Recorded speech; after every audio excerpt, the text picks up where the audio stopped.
Ladies and gentlemen, distinguished guests, and fellow book enthusiasts, good evening. I'm truly delighted to welcome you all on behalf of the REVA Business School to this special and momentous occasion, the launch of a remarkable literary work that promises to captivate our hearts and minds. Today, we gather here to celebrate the birth of a new creation, to honor the imagination of a talented author. Let me take this privilege to welcome our dignitaries. I deem it my honor to welcome wholeheartedly our dearest Chancellor, Dr. P. Shamaraju, sir. Hearty welcome to you, sir. Great privilege to welcome Professor Madhav Das Nalapat, author, Cold War 2.0, Illusion versus Reality. Welcome, sir. A cheerful welcome to Srimati Tirva Tirunal Lakshmi Bai. Welcome you, ma'am. A sincere welcome to Dr. Shubaye, Dean, REVA Business School. Welcome, ma'am. Gracing his presence, we have Professor R. Vaidyanathan. Welcome, sir. Hearty welcome to Shri Karthik from Penguin India Publications. Welcome, sir. I also happily welcome family members of Professor Nalapat. Warm welcome to all the deans, directors, faculty, and staff members. In today's fast-paced world, where screens and digital distractions often dominate our lives, it's reassuring to see many gathered here to celebrate the enduring appeal of the printed world. Welcome all. Action springs not from thought, but from a readiness for responsibility. Such is the action of our Chancellor, who has encouraged us through his shared vision. I now request our Chancellor, sir, to address the gathering.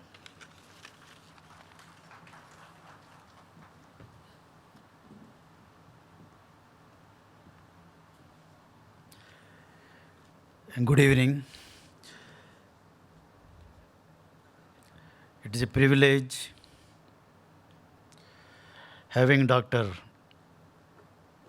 Nalapat with us, that to occasion of to release the book written by him, and also is better of Srimati Lakshmi and Dr. Vaidyanathan with us.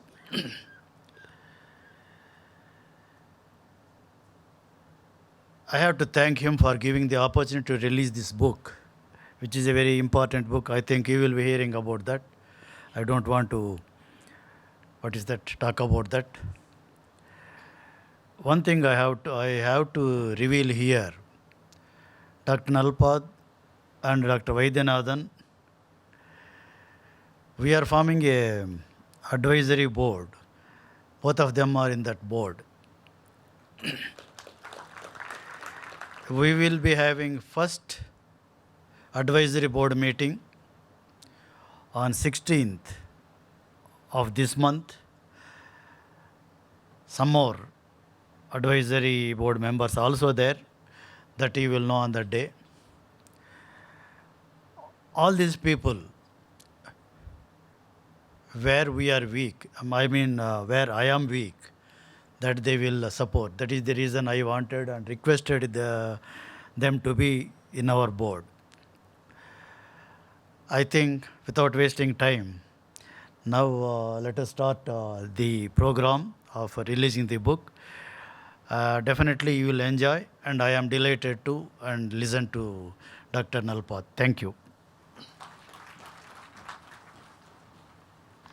Thank you, sir. As we embark on this literary journey, let us remember the countless hours of research, writing, and rewriting that have gone into crafting this masterpiece. The author's dedication to the crafting shine through every pages, and we are privileged to be among the first to delve into the world they have created. I now request Professor Ivan to introduce our distinguished author, Professor Madhav Das Nalapat, to address the gathering.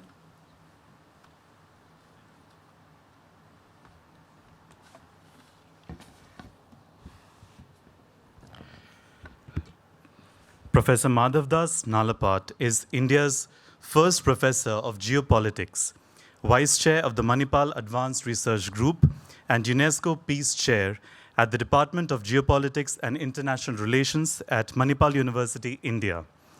Professor Nalapat is the philosopher and ideologue who has defined India's new nationalism since the 1980s. He believes in and promotes India as a global power. His mantra is India first. A gold medalist in economics from Bombay University, his academic career began as a fellow of the Center for Political Research in 1974. As editor of the Mathrubhumi Daily and later as editor at the Times of India, he increased their respective circulations exponentially. Professor Nalapat, an expert on religious extremism, national security, foreign policy, and political strategy, is uniquely well-informed and influential. He writes expertly on security, policy, and international affairs, a regular analyst and commentator on geopolitical issues for global television channels, a respected correspondent on 4 continents, contributing to the China Daily, Global Times, CNN Global Square, The Diplomat, The Pakistan Observer, Gateway House, Radio Free Europe, United Press International, and many others. He is frequently quoted in the Huffington Post and the Times. Apart from his work, he has played a key role in the literacy movement in Kerala as the first honorary coordinator of the Kerala Association for Non-Formal Education and Development. He was also the honorary secretary of the Kerala Children's Film Society, which screens educational films for children. He has also been active in environmental issues as honorary secretary of the Kerala Forestry Board. Recently, Professor Nalapat has been actively associated with Swachh Bharat. He has been active in helping set up water ATMs, where for ₹1 a litre of drinking water can be accessed by citizens. Professor Nalapat has given talks at literary festivals and at India Narrative, Sangam, Foreign Correspondents Club, Hong Kong, National Maritime Foundation, Virat Hindustan Sangam, Rotary Club, Bombay, and the Indian Institute of Mass Communication. Sir, we are glad to have you among us today.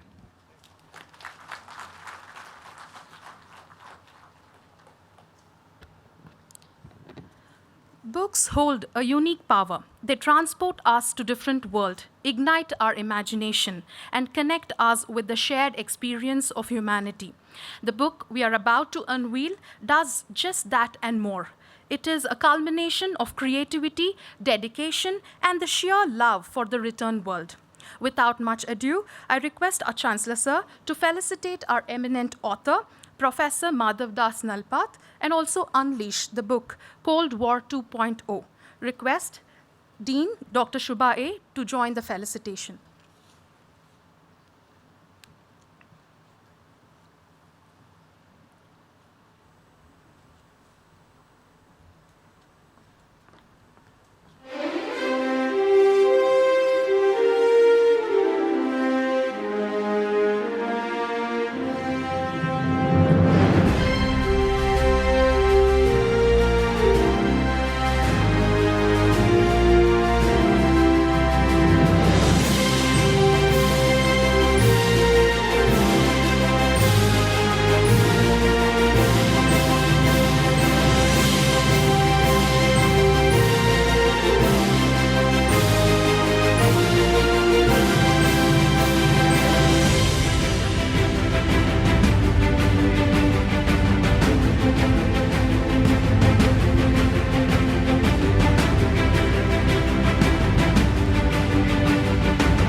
dignitaries. Authors often feel the pressure of meeting readers' expectations, especially if they have an established audience. Meeting the demands of a loyal readership can be challenging. Request Professor Nalapat to share a few thoughts on this.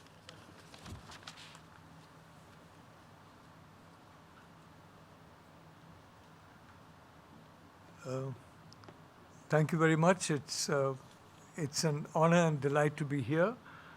And the reason, I can see so much of the emotion. This entire university was founded on a very positive emotion. It was founded on the emotion of love. And you have on one hand love, on the other hand you have hate. And we were just discussing in the Chancellor's room how when you destroy something and you have hate as an emotion, then it really promotes that destruction. And when you have love as an emotion, you build, you create. And I think this entire university is actually a tribute to what you see around us, what we see around us, this beautiful campus, this university, the young minds that are now flowering as a consequence of the efforts of this university. I think all that is basically teaching us that even though today we are looking at life from a certain prism, and that prism, if you look at the television screens, if you look at newspaper headlines, if you look at conversations online, somehow the most worst elements of society, the worst elements of human life, they come to the surface and they get discussed. And very far down are the better elements.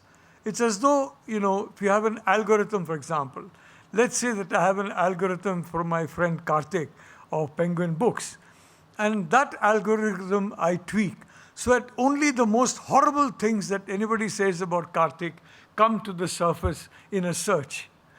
And you have to search and search and search before anyone can go down to the real Karthik, who is a very nice human being. So only the horrible things are there on top. Today, a lot of our discourse, our social discourse, our geopolitical discourse is basically through prisms, through invisible algorithms that bring to the surface the most horrible elements of our thinking, of our societies, of our cultures. And as a consequence, we have a situation in which the world looks like a very gloomy place. Humanity is almost forgotten. There seems to be no humanity. And yet, when you mix among people, when you go and talk to people, you see humanity everywhere. You see you see that warmth, you see that affection, you see that kind of human feeling everywhere. So there is a disconnect between what we experience in our thought processes and in the information that we get, and a disconnect between reality. But that disconnect is a fact of life. And the world we live in today is a fact of life. And in that world, that disconnect is very real. So that is where you had one Cold War in the past, and you have a new Cold War in the present. And again, I would like to say that, people have been talking in terms of war and peace and other things. Now, we have the example of Vasudhaiva Kutumbakam. I think, Professor Vaidyanathan here will know that Vasudhaiva Kutumbakam is applicable only to those who have the right mind and the right spirit. If you don't have the right mind and the right spirit, Vasudhaiva Kutumbakam does not apply. It just does not work. So that right mind and right spirit, is it there if it is not there? And in all I would like to say is, I have written extensively on the Chinese Communist Party. I want to say, as someone who has been to China dozens of times and who admires the Chinese people with their very deep civilizational roots. But the Communist Party of China is different from the non-communist Chinese people. Communist Party of China is about 103 million people. It's a 1.3 billion. The Communist Party of China. The lower levels of the Communist Party of China are different from the middle levels. Middle levels are different from the higher levels.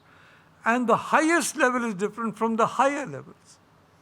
So you have, when you're talking about an authoritarian state, you're talking about a state where, except for the higher and highest level, nobody else has any impact on policy. When you're talking about a democratic state and you define democracy, it basically means what impact do multiple layers of society have on policy.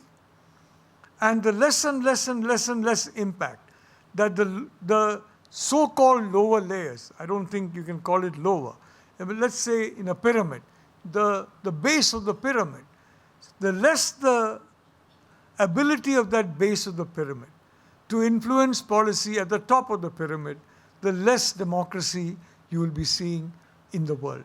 And the highest leadership of the Chinese Communist Party is that very apex of the pyramid.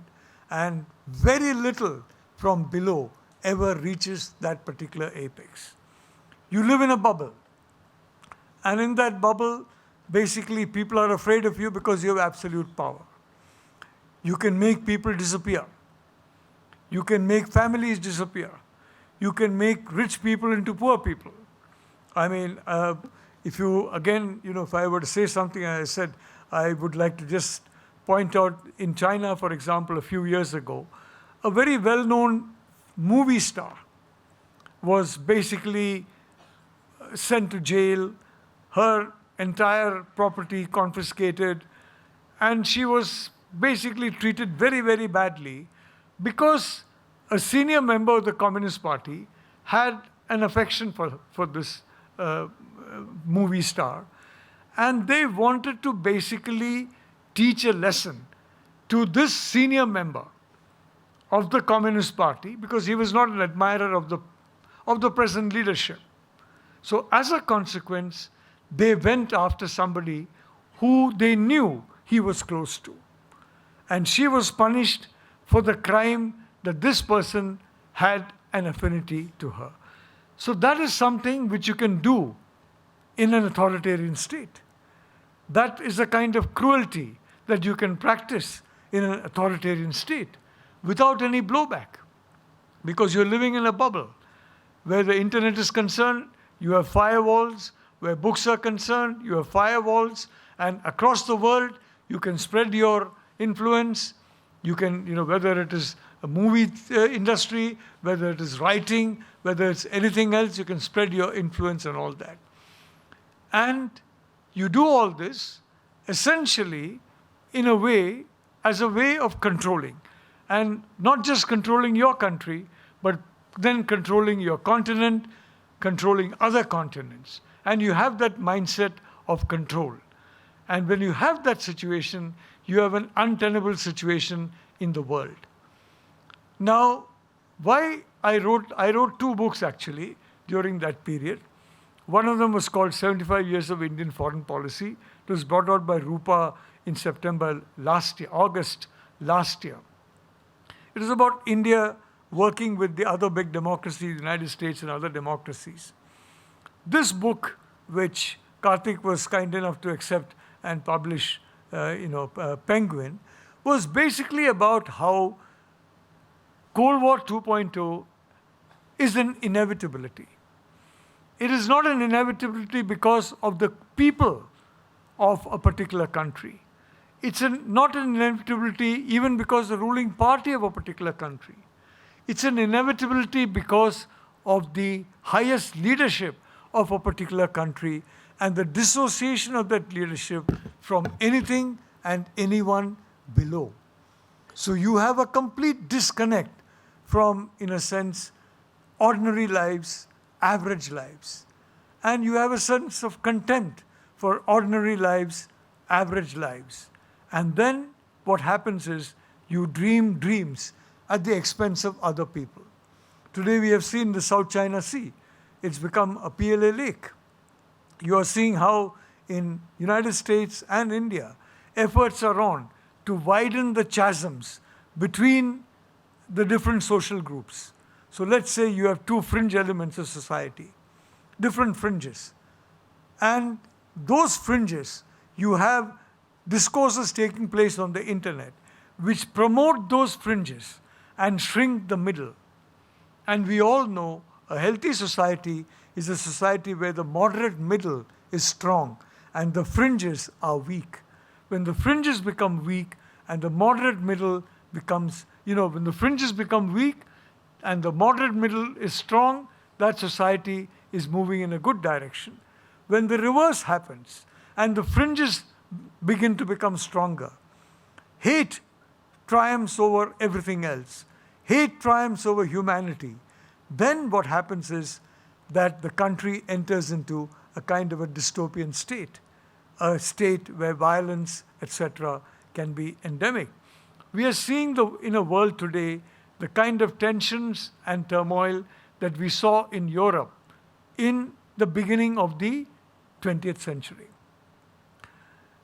In my view, and as I said, that's why I wrote this particular book, we are today in a sense where Europe was in the 1930s. In the 1930s, there was a power in Europe. Of course, today it is not Europe. Today it is Asia. Today it's not the Atlantic, it's the Indo-Pacific. Today it's not Russia, it's China. But there is a power in the Indo-Pacific that seeks the kind of control, the same kind of control that a power in Europe sought in the 1930s. The world was very slow to wake up to that danger. As a consequence, if it had woken up to that danger earlier, you could have prevented so much of shedding of blood and so much of grief. Because, as anyone here will tell you, if you take action in time, it is much better than taking action late and sometimes too late. So, in the last century, action was taken too late. We could not avoid a world war. In this century, we are now where the 1930s were. In the 1920s, we are where the 1930s were. And action has got to be taken. Groups have got to be formed. Defensive alliances have got to be set up. Not to begin a war, but to prevent a war. The war that could not be prevented in the 1930s must be prevented in the 2020s.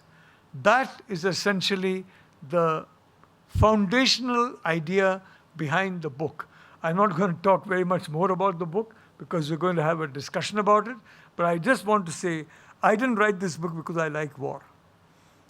I wrote this book because I want to avoid a war. And the only way sometimes to avoid a war is to be a deterrent force. The only way sometimes to avoid cruelty is to be a bit ruthless in ensuring that cruelty is avoided. And that is where the world is today. We cannot repeat the 1930s history of Europe in 2020's Eurasia. And that is the question that is posed in the book. I wrote that first book, which came a year ago, essentially to show that the democracies must come together. The two big democracies must come together. At that time when I wrote it, there was some disquiet about it. Some of my friends in Jawaharlal Nehru University and other locations, they were not very happy about that. But today it's become a fact of life. Today I'm writing about something which is a very dystopian view of the world. A view that a war is possibly imminent unless something is done to stop it. It may look very dystopian, but 2 or 3 years later, it may turn out to be factually correct. And by that time, it will be late, very late. So I wrote this book to prevent a repeat of history, quite frankly. And that is why I thought I should come to a university which was founded on the basis of love.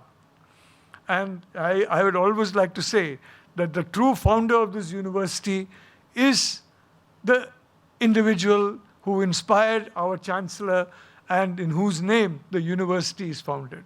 I wanted to come to a university that is founded on that positive emotion, because that is the emotion that should define humanity. You are seeing excellence in this university. You are seeing effort in this university. You are seeing a hard work for a better future because you have got that kind of a positive frame of mind.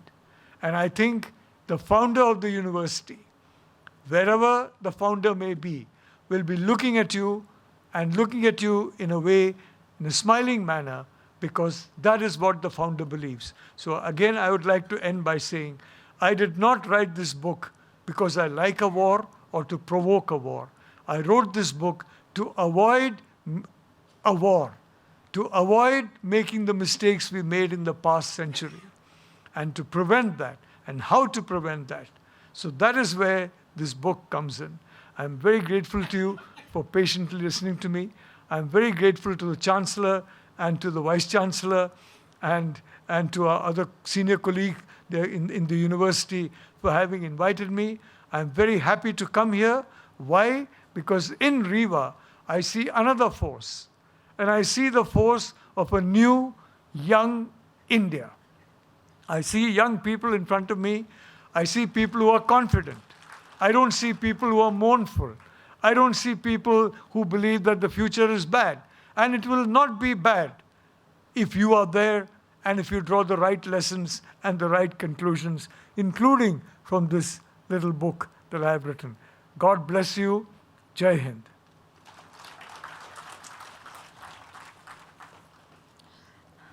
Thank you, sir.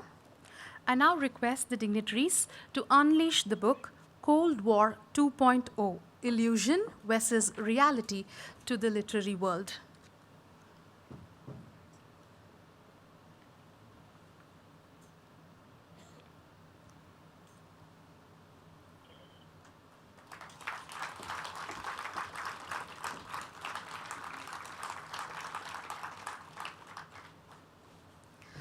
Thank you, dignitaries. Now we will move on to the discussion session. Writing a book is a complex and challenging process, involves various stages and numerous challenges: idea generation, planning and outline, time management, editing and revision, publishing, marketing and promotion, rejections and criticisms, legal and copyright issues, contextual issues, and whatnot. To discuss more about this, I request Dr. Shubha A., Dean, REVA Business School, to take over the session.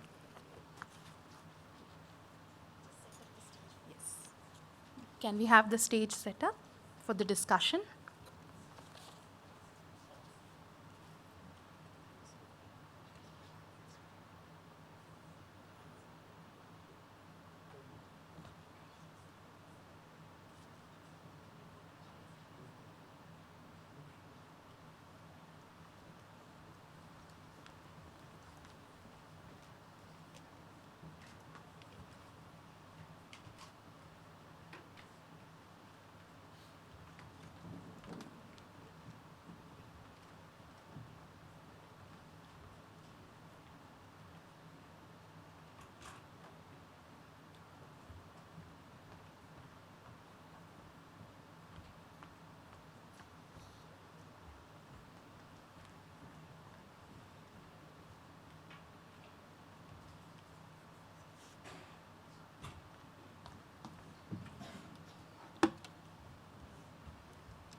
Request Nalapat sir to come on the dais for the discussion session.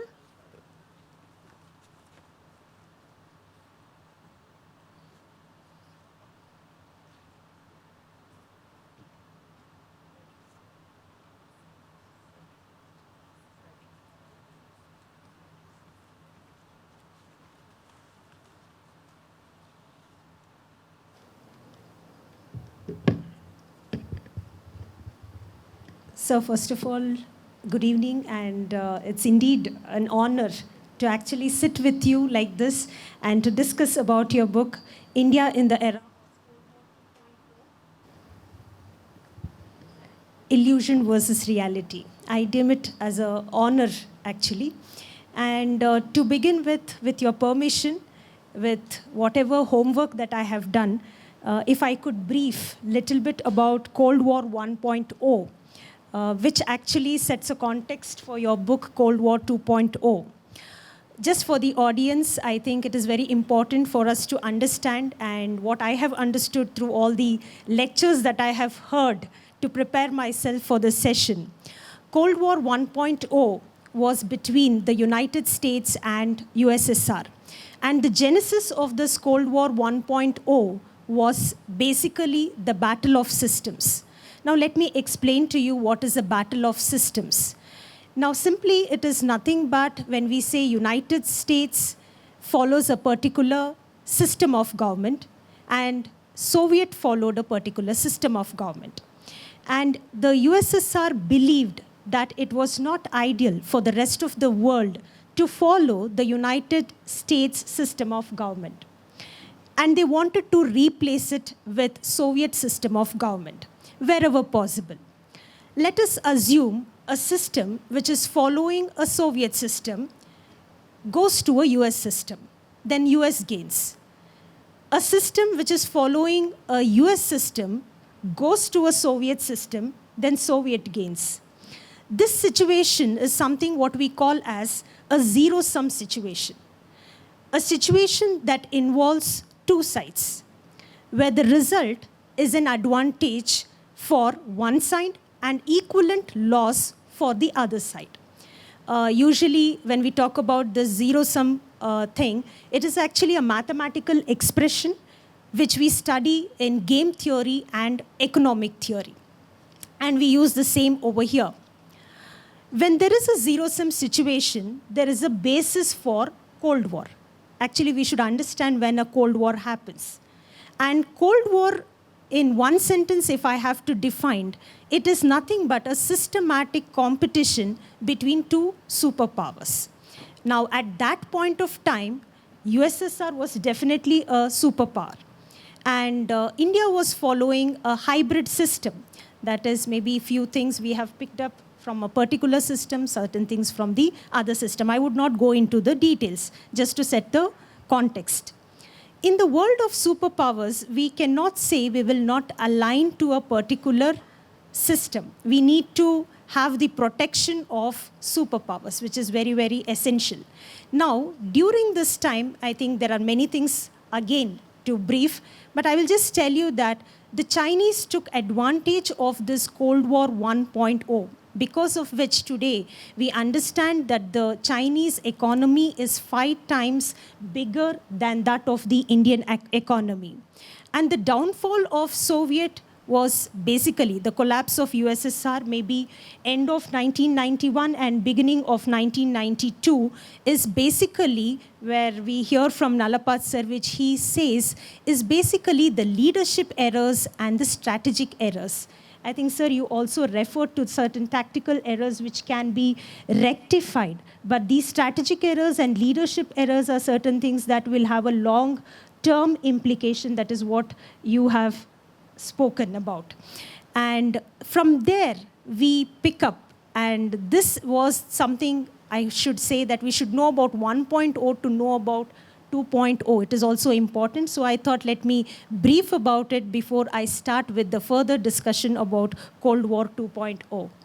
Now, sir, it is really an honor to have the book launch at REVA University. I have few questions for discussions. First of all, most of our audiences do not come from the background of governance, policy making, especially geopolitics. But it is true that as a scholarly class people, we cannot afford to miss out on it. Nevertheless, the reality is most of us are ignorant of geopolitics. In this context, could you please throw some light on this entire scheme of things, such as foreign policy and geopolitics? Yeah, thank you very much, Dr. Shubha, because you have given a very good assessment of the Cold War 1.0 and Cold War 2.0. Now, when I said illusion versus reality, the fact is that you cannot frame policy on the basis of what should be. Policy has to be framed on the basis of what is. Let us say, for example, that our foreign policy, we assume that certain countries will be friendly with us. And even when they were demonstrably unfriendly, they took our territory, for example. In 1950s, Aksai Chin was taken away, other problems came. But nevertheless, we supported it because we wanted to follow a policy of what we believed should be there in the world. Unfortunately, the world you have to take as what it is. And if you don't do that, you make mistakes. And that is also what you said about in the book, that essentially you look at Japan, you look at the Great Britain. These are two small countries, actually, in terms of size. Japan is a very small country in terms of size. Yet at one point in time, Japan had a huge influence, and even today has a very major influence among the top 5 economies of the world. It's been holding that position for a very long, long time. Britain had almost more than half the world was part of the British Empire. So what was it? It was a seizing of opportunity. It was a creation of strategic thinking and the creation of policies that could seize opportunities. In Cold War 1.0, the Chinese Communist state, which from the 1950s was hostile to the Soviet Union, because the Chinese Communist Party never accepted second-class, a second-class rank to any other party. So from the beginning, it believed that it was the top Communist Party, which the Soviet Communist Party, of course, did not agree with. But they never said that publicly. In the 50s, in the 60s, in the 70s, the Americans reached out to them. They finally understood that China is not very friendly with the United States. With the USSR. And they reached out to them, and they got the maximum benefit from that. The entire growth of China as a modern economy is based on that partnership between China and the anti-Soviet forces. And that had a very important role to play in the collapse of the Soviet Union. My point is very simple. Today, it is not the Soviet Union, it no longer exists. It's not even Russia. And in fact, I was having an informal discussion with the Chancellor, and I quite agree with him that there is what you're seeing on television screens now, a Ukraine fatigue. 1 year ago, you'd see only Zelensky on the screen. There's only Zelensky, only Ukraine. Today, you hardly see poor Mr. Zelensky. You hardly see Ukraine discussed. The US Congress has passed a bill in which there is no aid to Ukraine. You have people like Vivek Ramaswamy and Donald Trump saying, we're not going to give any aid to Ukraine. You have Rishi Sunak saying, we're not going to send any troops to Ukraine. There's a fatigue of Ukraine that is coming up there. And that is creating an opening for possibly you have a situation in which you have possibly the Russians can do to the Chinese what the Chinese did to the Russians and team up with those forces like India, US, etc. And Vivek Ramaswamy and Trump. They are very clear they want to bring Russia on their side. In fact, Ramaswamy has said the first country he will visit as president is Russia, to try and persuade Russia to come to our side. That makes sound geopolitical sense. So, first of all, geopolitics is about reality. It is not about illusion. Geopolitics is about advantage, the synergy between countries, how to develop that, the weakness of a country, how to take advantage of that, the strength of a country, make it a weakness. In jiu-jitsu, for example, the strength of the opponent can become the opponent's weakness. In geopolitics, you study how you do that in terms of tactics and strategy. And today we have a golden opportunity for India. We are talking about Amrit Kal. We have got a really golden opportunity. And that is, we can do what China did in the first Cold War, as Dr. Shubha very correctly mentioned, if I may say so. Take advantage of the fact that today the Cold War is between China and the United States and various other countries. Let us therefore take sides as the Chinese took sides and join in this particular Cold War so that we can get the same benefit that China got out of Cold War 1.2. China became an economic superpower because of Cold War 1.2. We become an economic superpower because of Cold War 2.2. And I'll just one more minute, Shubha, if you don't mind. Dr. Shubha, Yes. I was basically talking yesterday to an entrepreneur from Bangalore. And the entrepreneur was saying that Walmart is now very interested in my company. And they're very interested in Indian companies. So something terrific has happened.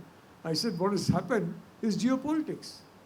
The fact that China is now in the cold, and Walmart has been told by the security agencies, don't go from there, don't buy from there.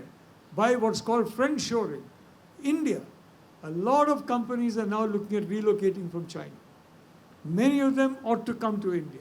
So we have to be a very clear-sighted policy now in this era of Cold War 2.0, and we will be the biggest gainers of Cold War 2.0, the way the Chinese were the biggest gainers of Cold War 1.0. Dr. Shubha.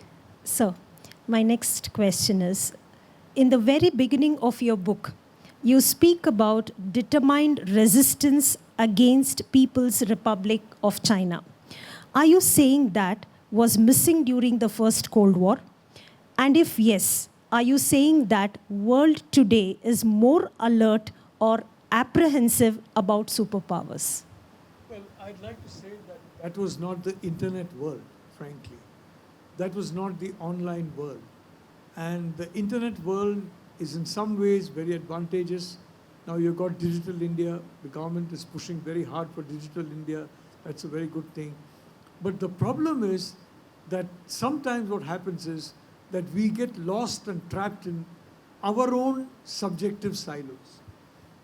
As you and I know, one has to be objective in academics, in everything else.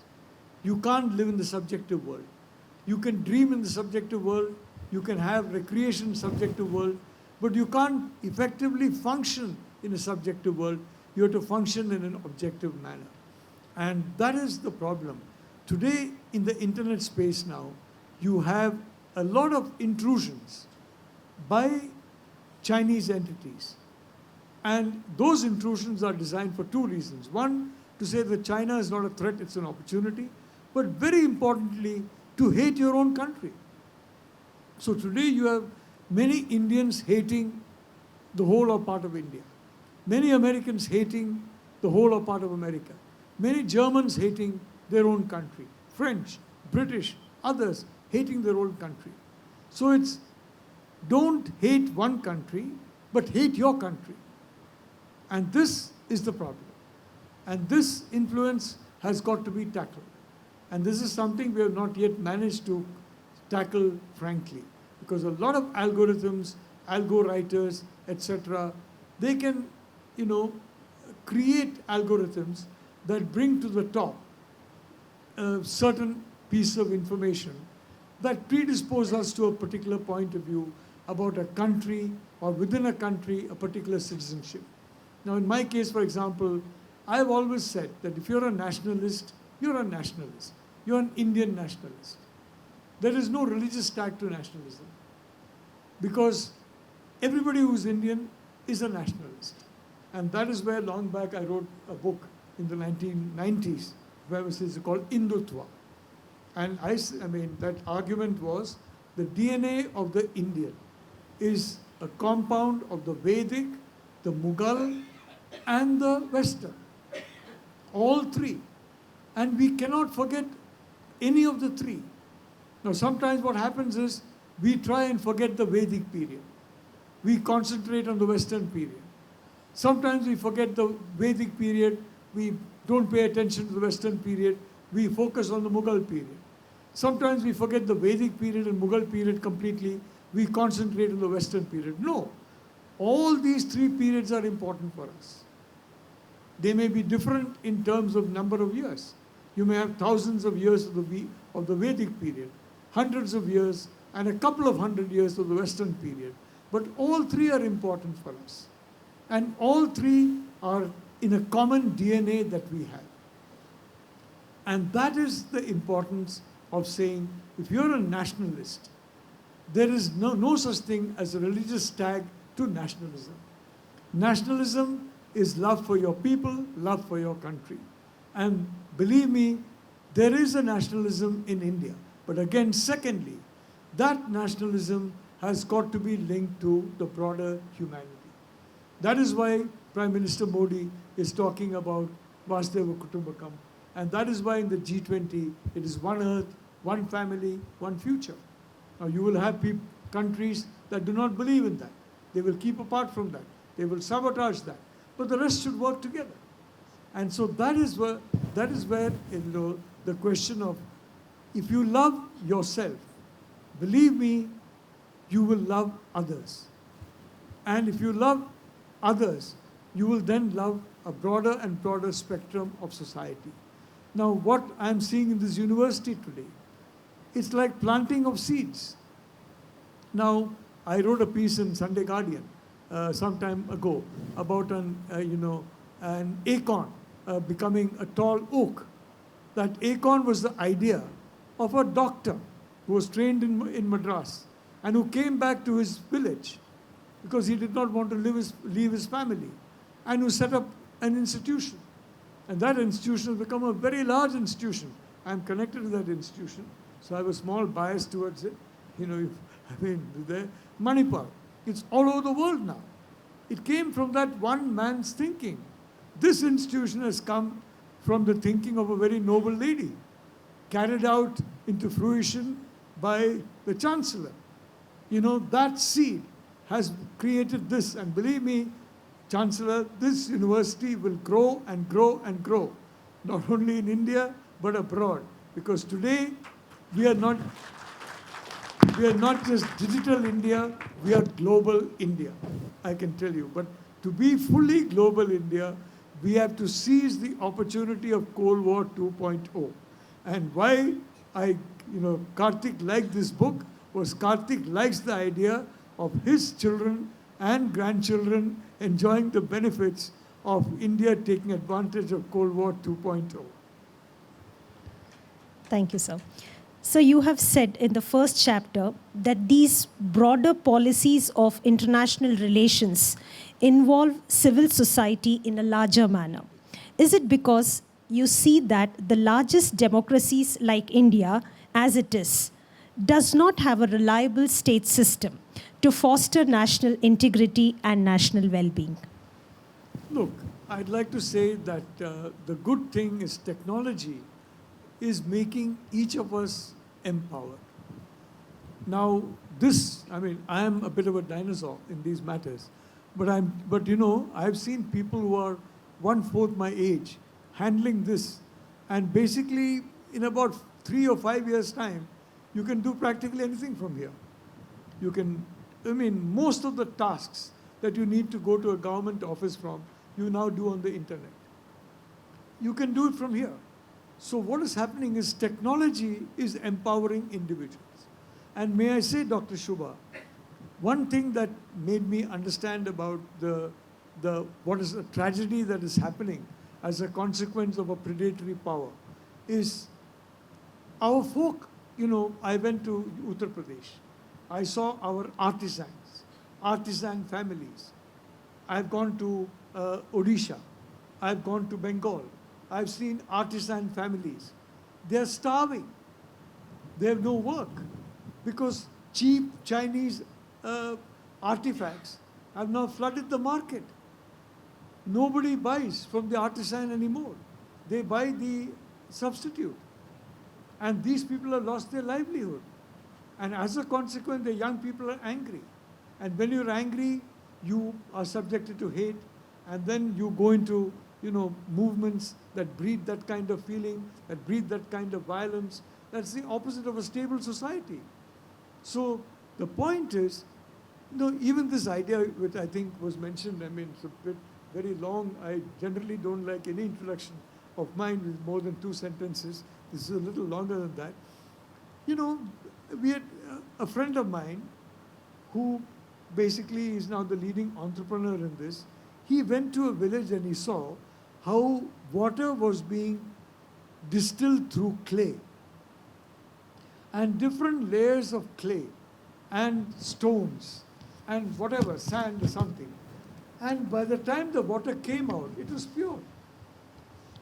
And he made a company out of it. And so the point is, you never know where a good idea is. It can be in a village. It can be in a small town. Today, Chancellor, with due apologies to Bangalore, I would like to say that today is the era of the small town. Tomorrow's IT hubs are going to be in the small town. Tomorrow's, science and technology hubs will also be in the small town. But the good news for REVA is that that small town will have internet facilities so you can do online teaching. And you can reach all those small towns and even the villages, which I'm sure you're now working on the digital space so that you can expand the digital space. So my point is, Dr. Shubha, government, what counts in a government is a leadership that has got the right compass. If our compass is pointing north, and it is north, good, you follow that compass. But a leadership whose compass points north when actually it is south and goes south is a problem. So what we need is a leadership, number one. What we need is the growth of technology. And if this technology growth comes, if the leadership takes us in the right direction, geopolitically, in terms of alliances, etc., and technology takes the people in the right direction and empowers the people, not the bureaucracy or the state, but the people, then I can tell you we are in a good shape, and potentially we are in very good shape. But the Chancellor made a very good point to me about 40 minutes ago. The next 5 years are very critical for India. In these 5 years, we will see whether we really do what the Chinese did and become a superpower and become a global force. The next 5 years are very crucial, and believe me, ladies and gentlemen, this university is training you to ensure that we win that particular battle. So why do you think that Cold War 1.0 was apparently meek and less disruptive than Cold War 2.0? You also mentioned about flashpoints. Which are those flashpoints that you were apprehensive about this time around? You didn't have the internet in Cold War 1.0. And in that sense, it's really, in a sense, amazing that you have people calling me from Hungary and telling me that, you said something because they've got online or you can do immediate translation into Hungarian, from English, and saying that you said this, can you develop that idea? Now, this would never have happened but for the internet. So the point is, not only friends but enemies can reach anywhere. And in the old days, in Cold War 1.0, mind space was not invaded to the extent that it is invaded today. Mind space is heavily invaded. And dialogues are created.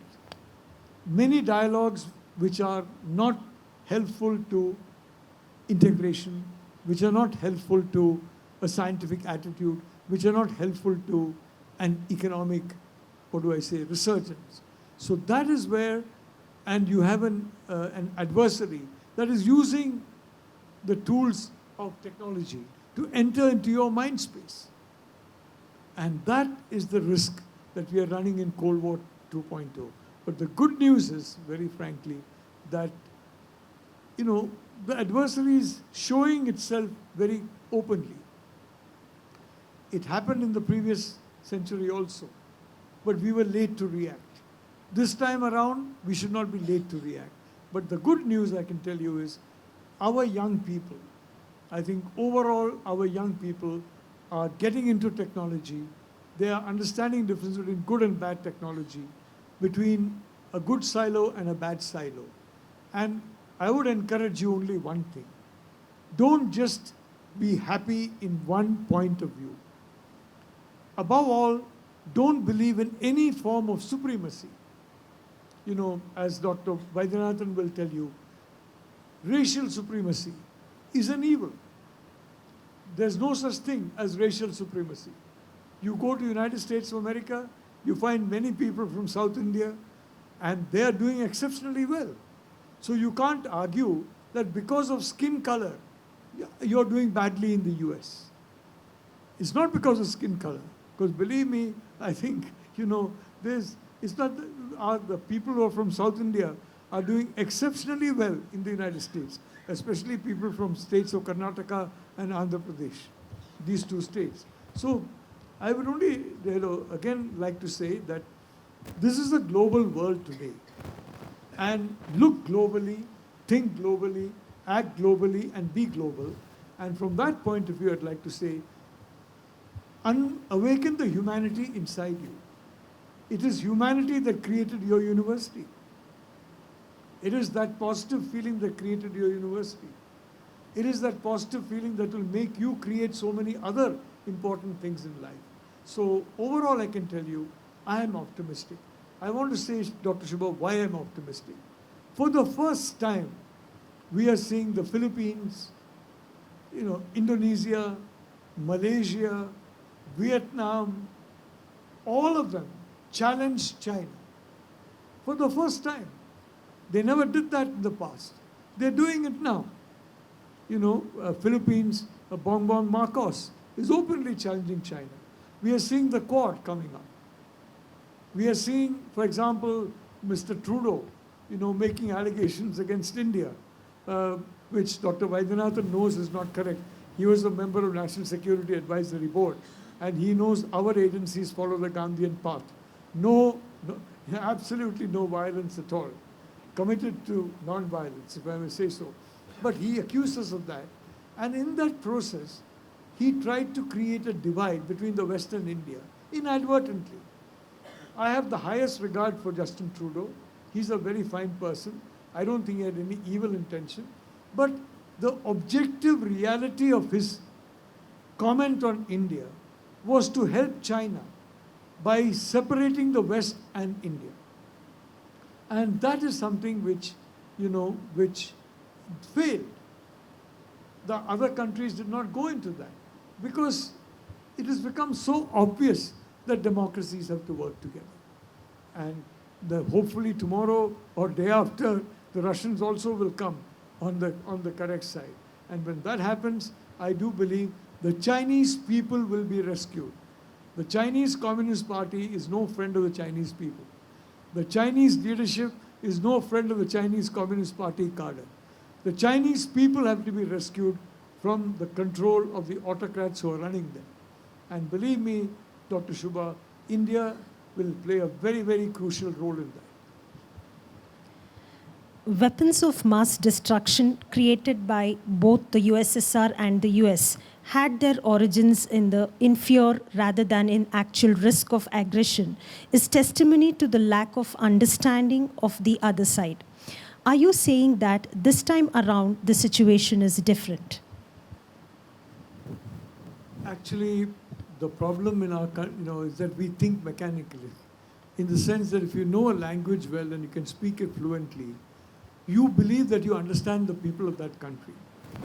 The fact is that the people of that country, when they speak a language, there's a certain nuance in that which different groups in that country have different nuances.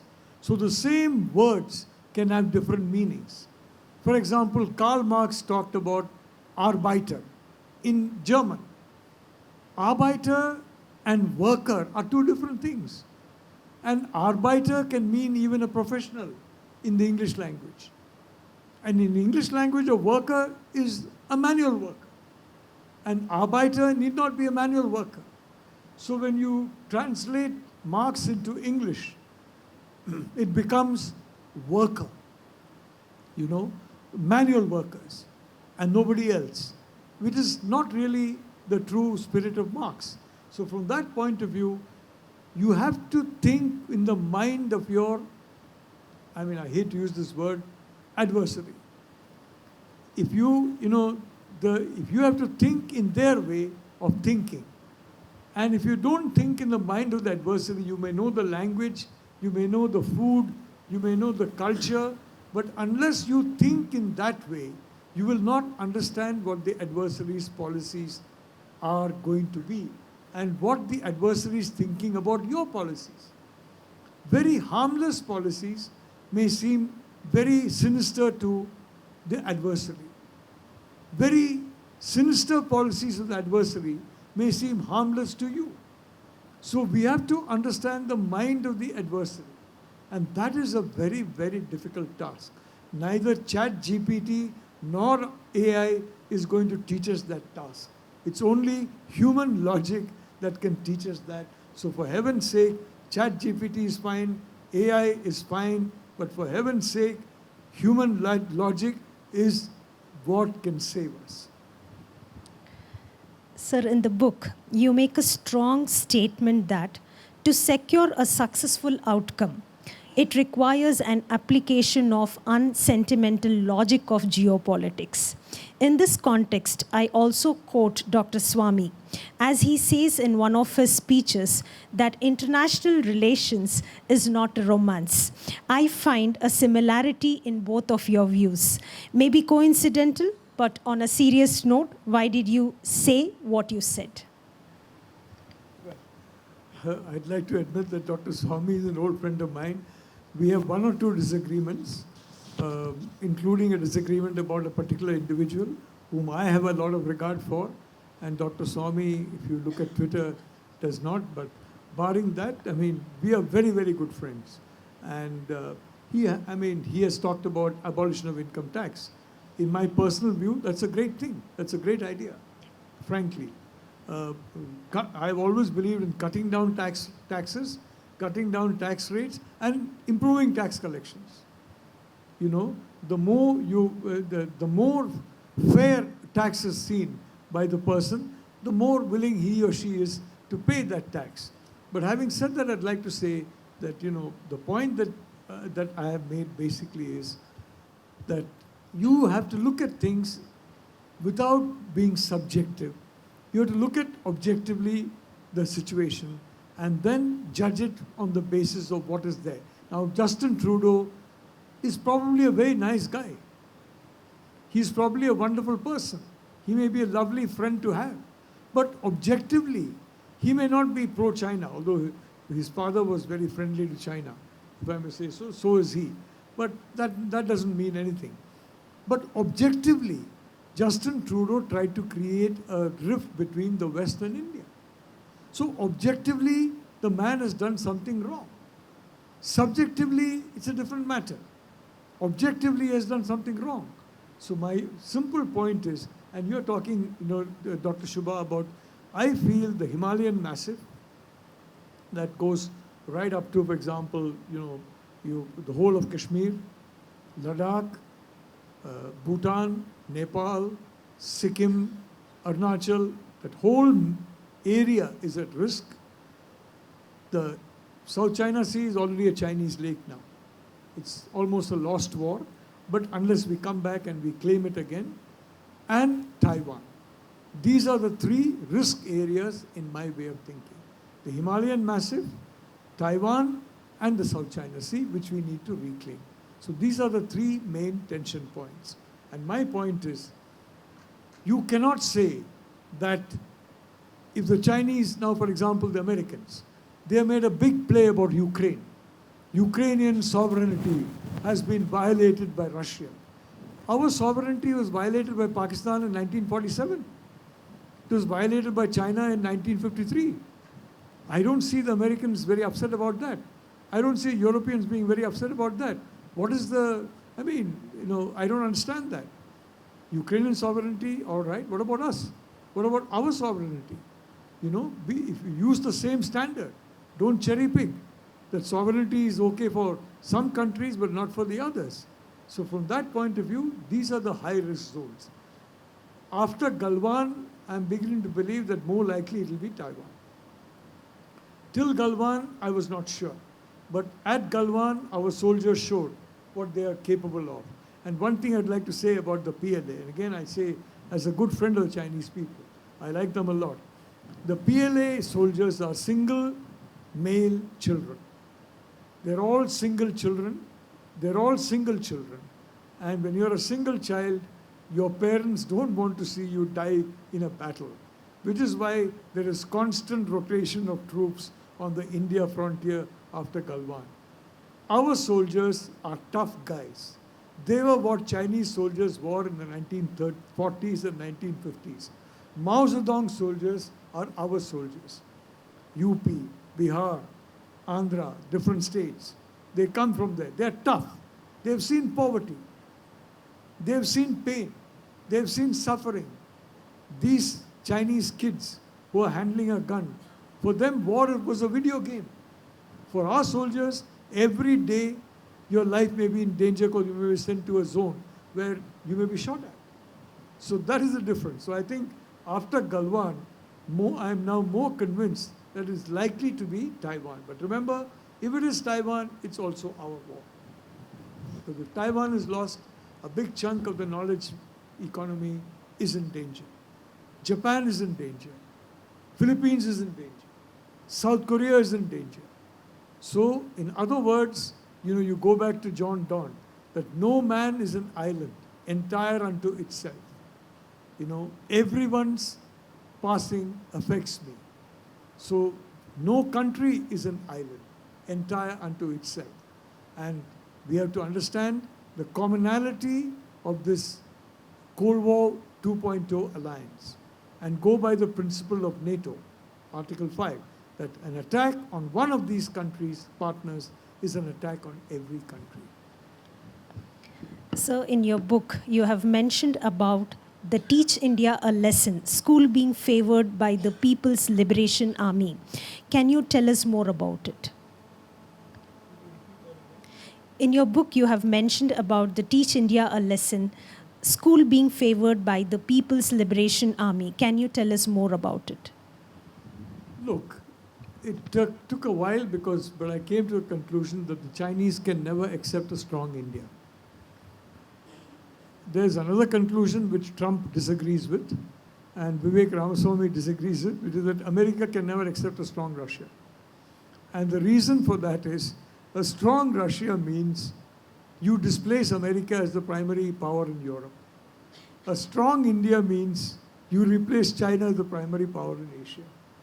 So essentially, for a very long time, the Chinese have been trying to weaken us. It took us a while to find that out. But today, I think it's very clear. They're out to weaken us. As far as the Russians are concerned, they're now so far back in the economic table, maybe, more people will come to Trump's thinking, because to win Cold War 2.0, I think it's important for us to have a bigger alliance, let's put it that way. But again, from that point of view, the Chinese are very clear that the only country that can replace them is India. The one thing they're terrified of is their manufacturing and their other industrial base, their knowledge base is moving to India.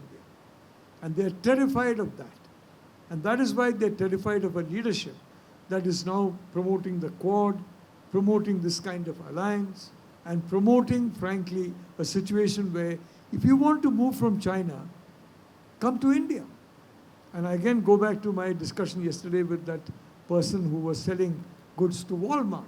He said, so lady actually, that, I was surprised. They were so welcoming of us for the last 2 years. I'm not surprised, quite frankly.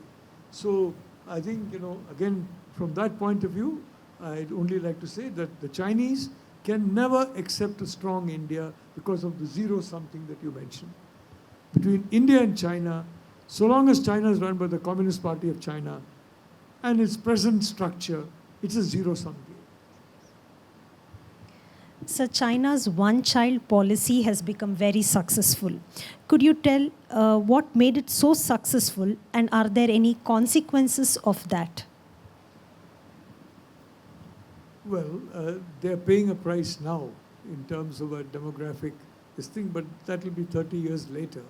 The fact is that when you have a government that can basically,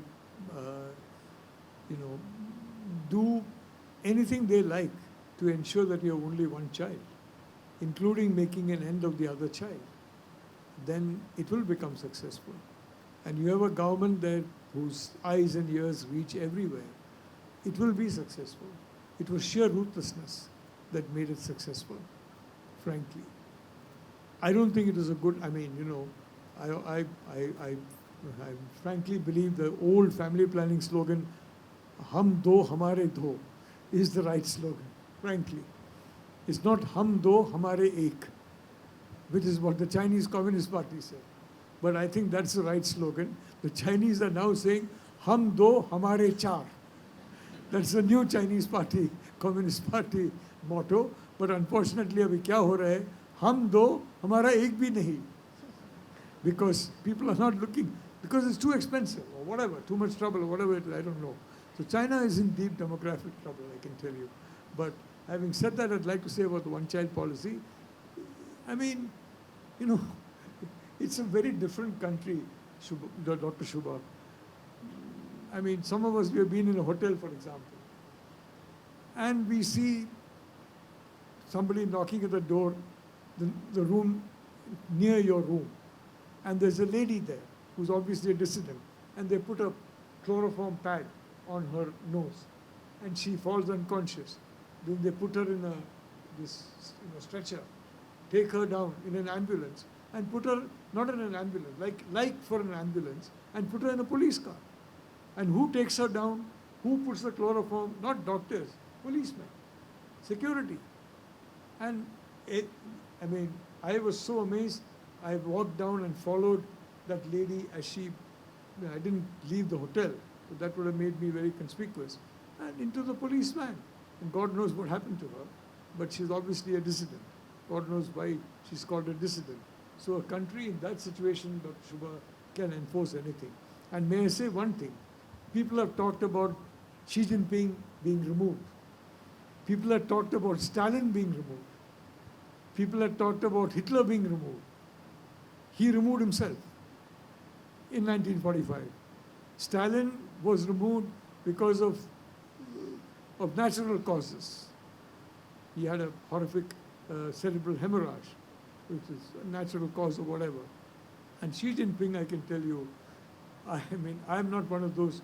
I believe he's now in little less control than in the past. But removing him, I think, is going to be very difficult, because once you have a structure of governance in which your tentacles reach everywhere, and your tentacles have to report upwards to you, removal is very, very difficult. So people, every year they said Stalin will go the next year. Every year they said Hitler will go the next year. Every year, they have been saying Xi Jinping will go the next year. Mao will go the next year, the next year, and the next year. And Mao also went for natural causes. But again, Dr. Shubha, you have to go there and see for yourself at first hand what Communist Party rule is. I'm not saying Communist Party rule. Leadership of Communist Party rule is. That kind of ruthlessness, if you have to see that, then you will understand why it was successful. Sir, do you think India and others have a counter plan against China's this so-called recovery of lost territories? Could you please also tell from the Indian point of view? I do believe that, that there is a path forward for quote-unquote recovery of lost territories. And that depends also on a broader geopolitical context. I've heard a lot of people tell me, including a lot of my friends who are strategic experts, military, etc., oh, we'll have to fight alone, we'll have to fight alone. Dr. Shubha, if we have to fight alone, I feel we have failed in foreign policy. In 1962, we had to fight alone. We failed. In 1971, we stopped genocide, we were almost alone. Who supported us? Nobody. That is a failure of foreign policy. This time around, I don't think we'll be fighting alone. And I think we will be fighting with enough countries behind us. So I do believe with the help of different countries behind us, there is a path forward for the recovery of lost territories. Could you please throw more light upon comprehensive warfare strategy of People's Republic of China? Are we prepared or preparing ourselves to face this eventually? Well, we are facing it now. You're facing it in the internet. You're facing it in terms of this virus. You saw, for example, the information warfare that was launched, that this is a natural virus. They couldn't find the vector. So you have a natural virus without the vector. Who and the Wuhan laboratory took advantage of the fact that it had Americans and French people and other Western people as collaborators. So all of them participated in a kind of a cover-up. And we had this horrible COVID cover-up, which only now is unraveling. And at least one good thing about India, we never had any lockdown in 2021, and we had never got a vaccine mandate. And I think that is a very good thing. Justin Trudeau believes that if you don't take a vaccine, you're antisocial. The government of India did not believe that. There are people who did not take a vaccine. They're not antisocial. It's their human right to refuse that. And if they made a mistake, they would have paid for it. But having said that, I'd only like to say that the Chinese system of war is comprehensive warfare, means war on agriculture, war on the mind, war on health, war on industry. Look at the way industry is hollowed out in Europe now. German industry is now migrating in China. American industry is migrating in China. So many industries shut down in India because of China. It's a comprehensive war all across different sectors. It's not simply a war of soldiers fighting on the frontier. It's an invisible war. And we are in the middle of that war.